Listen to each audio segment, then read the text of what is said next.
लेकिन आप जो बात कह रहे हैं कि साहब विपक्ष के पास, आप ये बात मत भूलिए, गैलेक्सी ऑफ लीडरशिप है। अगर ऐसी स्थिति होती है सर, फिर तो ये कहना चाहिए ना हमारे प्रधानमंत्री पद के उम्मीदवार भरमार है, ये भी हो सकते हैं, ये भी हो सकते हैं, ये भी हो सकते हैं, वक्त आने दीजिए। लेकिन ये जिस तरीके के बयान दिए जा रहे हैं, जेडीयू आपकी पार्टी के अध्यक्ष ललन सिंह, और वो कहते हैं कि नीतीश प्रधानमंत्री पद के उम्मीदवार नहीं है, नहीं पर वो जो एम्फसाइज कर रहे हैं सर, उससे तो संदेश ये जा रहा है कि कहीं ना कहीं डर है।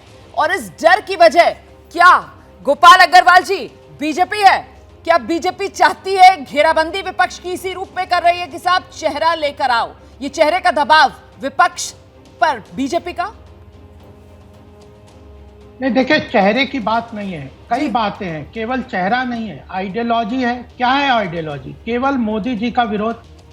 उस विरोध को इस हद तक अपोजिशन ले गया कि देश का हित भी ध्यान में नहीं रख रहे, विदेशों में जाके भारत की बुराइयां कर रहे हैं, इंस्टीट्यूशंस को, डेमोक्रेसी को, इलेक्शन कमीशन को, सुप्रीम कोर्ट को।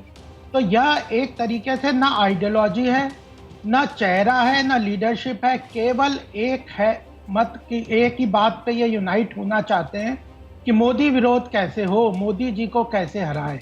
तो हमें लगता है कि यह कोई गठबंधन हो ही नहीं सकता। एक तरीके से तो अपोजिशन के जितने लीडर्स हैं उनमें किसी ना किसी तरह से भ्रष्टाचार में लिप्त हैं। बिल्कुल एक तरीके से गठबंधन का कोई इनके पास रोड मैप नहीं है, लीडरशिप नहीं है, विजन नहीं है। ठीक है सर, आप जो बात कह रहे हैं, जल्दी से मैं दीपक झा से एक रिएक्शन लेती हूँ। दीपक झा, महत्वपूर्ण बात यहाँ पर जो गोपाल अग्रवाल जी रख रहे हैं, कह रहे हैं कोई देश हित की बात नहीं है, ना इनकी विचारधारा में कोई समानता है और ना ही कोई चेहरा ये आगे कर पा रहे हैं, सिर्फ और सिर्फ मोदी विरोध का एजेंडा, उससे चुनाव जीत जाएंगे। दीपक जी। रोमाना जी, देखिए, ये लोकसभा का जो चुनाव है ना, मोदी विरोध नहीं है, भाजपा का विरोध है।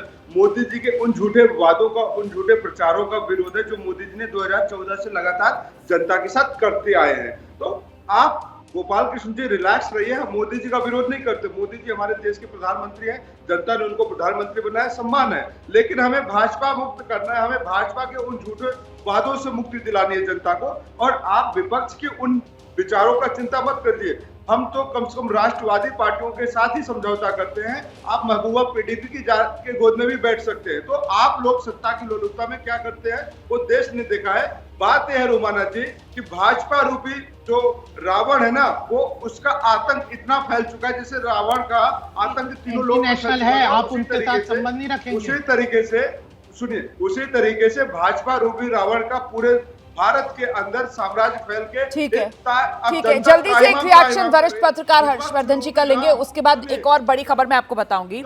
हर्षवर्धन सर, मेरा सवाल आपसे ये है कि यहाँ जिस तरीके से दीपक जी बड़े आराम से बचते हुए नजर आ रहे हैं कि नहीं नहीं साहब, हम मोदी विरोध नहीं कर रहे हैं, हम तो बीजेपी विरोध कर रहे हैं, मतलब विपक्ष इस बात को अच्छे से जानता है कि लोकप्रियता का पैमाना प्रधानमंत्री नरेंद्र मोदी का क्या है। लेकिन विपक्ष जितने हमले और जिस तरीके से कटघरे में खड़ा करने की कोशिश करता है सरकार और प्रधानमंत्री नरेंद्र मोदी के नेतृत्व को, सीधे सीधे पीएम मोदी को, क्या ये कहकर विपक्ष बच सकता है कि नहीं नहीं साहब, हम पीएम मोदी का नहीं, हम तो बीजेपी का विरोध कर रहे हैं?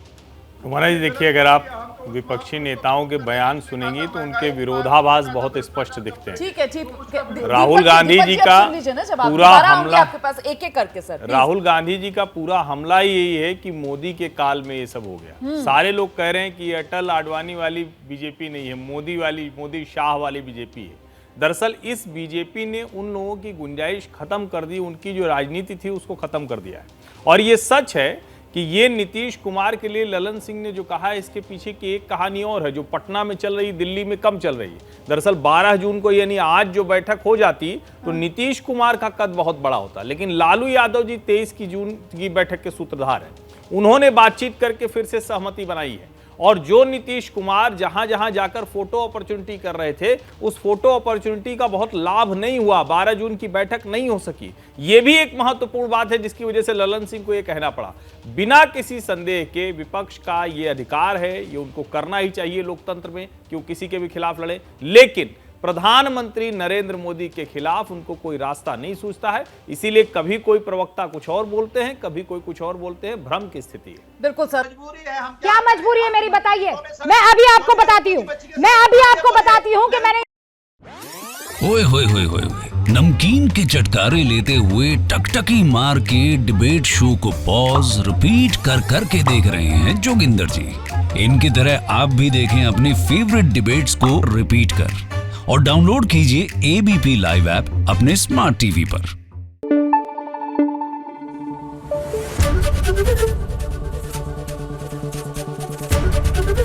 एबीपी न्यूज आपको रखे आगे।